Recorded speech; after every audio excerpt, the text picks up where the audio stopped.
You're probably going to switch to an evil playthrough after this video because Varakadavra is completely insane and we can make it even better with a proper setup. I will try to keep spoilers to a minimum in this video on how to acquire the Unforgivable curses, but if you don't want to see that now, maybe come back at a later date. In the meantime, let's dive right in with the setup. So the way this setup works is that we'll use the curse mechanic from the Dark Arts skill tree and Varakadavra to one-shot targets and then turn the one-shot mechanic into an AoE that jumps and hits all of the other affected targets around us. Basically casting a chain of Varakadavra that even Lord Voldemort would be proud of. We'll also compensate for the long cooldown of this skill with some potion plus the skills that we're gonna cover in just a little bit. Starting things off with the 3 killing curses, you get these by progressing and eventually finishing all of the Sebastian's side missions called In the Shadow of. I will try to keep spoilers at a bare minimum as I've said, so only try to focus on the acquiring part when it comes to these. The short version is that you would always want to pick the dialogue option where he ends up teaching you these curses. It actually begins early with In the Shadow of the Undercroft where you learn Confringo from him, but then at around level 16 he's going to teach you the first Unforgivable curse, which is the Cruciatus curse in the Shadow of the Study mission. You just need to pick either of the options that let you learn it and then make sure you avoid the one that, well, basically doesn't. Then at around level 17 you get the In the Shadow of Time, during which he teaches you Imperio, the mind control curse, where you also have to pick the proper dialogue choice and not be a sissy. But the final one, the Killing Curse, comes in much later at around level 25 plus, depending how you progress in the game. And in this last quest, he'll give you the option at the end to learn Avada Kedavra or not. Obviously select yes please, which I find to be a very proper answer in this situation. Now by default all of these are very strong, but the Killing Curse has a very long cooldown plus it's single target only, so let's fix that with a few talent skills. The core talents needed to make this work are going to be found in the Dark Arts line, starting with Crucio Mastery that opens up at level 16. This will make any attack against a target cursed by Crucio to now release projectiles that curse other nearby targets. Not only does this deal some extra AoE damage, but also completely breaks enemy shields of all colors, so it's an important component in making this build as OP as it is. You can also pick Imperial Mastery to make enemies under your control to also further curse targets with their own attacks, but I don't find it as needed as the previous one. The most important here will be the Avada Kedavra Mastery, which will make it hit all enemies that have been previously cursed, no matter in which way you have cursed them. This of course comes at around level 22, and I would keep an extra point on top to also get the Curse Scepter alongside with it, where defeating cursed enemies also restores some HP. So you can probably already see where I'm going with this one. We just turned a single target one-shot mechanic into an AoE one-shot, which I will admit looks just as insane as it sounds. You have to start with Crucio on preferably the highest HP target you have nearby and then spam a few basic attacks against it.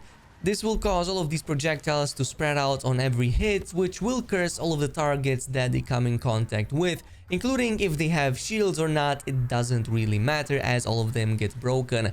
From here, if you follow with the Killing Curse instead of the only primary target suffering, you'll see it further jump from the point of impact in all of the directions towards other cursed enemies, which obviously will result in a lot of painful screams of joyful agony as you one-shot entire groups of enemies. I will say that this is one of the most fun ways in which I played Hogwarts Legacy until this point, and even though it's OP and broken as hell, it is very satisfying to the point that it is definitely worth it to dedicate a playthrough around just being purely evil.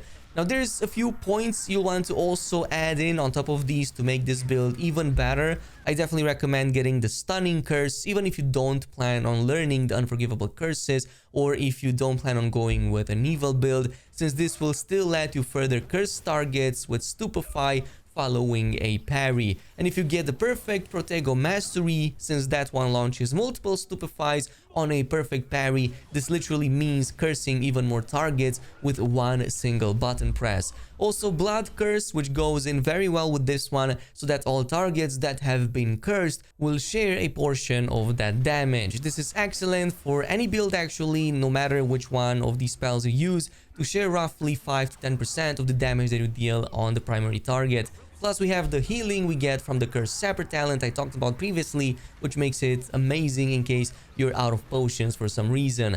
Now, on top of these, the only other point I got from the Dark Arts is to turn Expelliarmus into a curse as well. This was already amazing for the fact that it just counters Executioner enemies so well, especially the ones that cast Lightning Strikes or Fire Tornadoes. If you do it during that cast animation, you can basically make them like hit themselves with their own spells for some really massive damage. But if you also invest that point into the Dark Arts Expelliarmus, you essentially turn it into a curse as well that further marks enemies in case you want a quick way of doing so. But Flipendo or Arresto Momentum also have their own talents here to turn them into curses as well, if you prefer those, by the way. Actually, if I think about it, probably Arrest Momentum would technically be the most cruelest version, as it also slows enemies' reaction, so they literally see the killing curse coming but are unable to do anything in time. So probably you can go with this one if you want to go like pure evil. Now, as I've said, there's one drawback to this, which is the fact that the cooldown on the killing curse is very long, but there's a way to remove that, which is done via the Focus Potion. You can unlock this from Hogsmeade by just heading over to Pippin's Potion Shop. When used, this works for around 10 to 20 seconds and it massively impacts the cooldown of all of your abilities to the point that even Avada Kedavra takes just mere seconds to get casted again. So to get the potion, there's a few ingredients that you will first need. Starting with the lacewing flies, these are the light bugs that spawn around some of this shrubbery, and you can find a ton of them right here on this road from Hogwarts to Hogsmeade. There's like 10 or so of these that you can grab really quickly in a very small area. For the Flaxweed stem, if you followed my previous guides, you already know that these are important, and I recommended getting these alongside the large planter if you also want to craft the liquid luck potion, assuming that you have the PlayStation exclusive one. Finally, for the Dugbog tongues, you can hunt the frog-like Dugbog creatures that will spawn near bodies of water. So this includes this river area that you find south of Hogwarts, but you can head over even more south to the swamp area right here from the nearby hamlet. In fact, there's a den filled with some of these Dugbogs right there that you can farm really quickly. Quick tip, if you hold them by their tongues, which is done by default with Levioso, just as they're about to use their tongues to attack you, you can actually lift those tongues up and then just cast a quick Defendo to one-shot them and get the remaining ingredient. And then you can just craft it back at the room of requirements and get the cooldown fast and easy.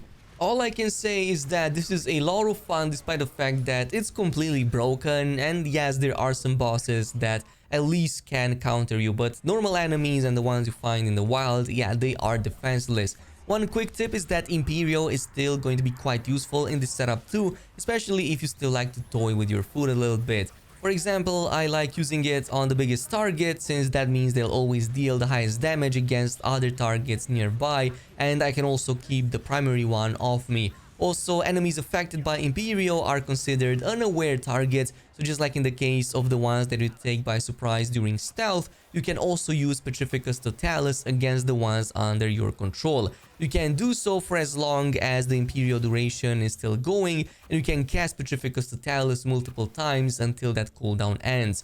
Furthermore, if you plan a less evil gameplay, as I've said, you can just pick the curse mechanic and have the AoE damage spread against targets. Totally let me know down below in the comments if you're planning on using this setup. In the meantime, if you enjoyed this video, a thumbs up on it would definitely be appreciated. Even more so, if you want to see more Hogwarts Legacy on the channel, don't forget to subscribe and activate that notification bell, and I'll see you guys in the next video.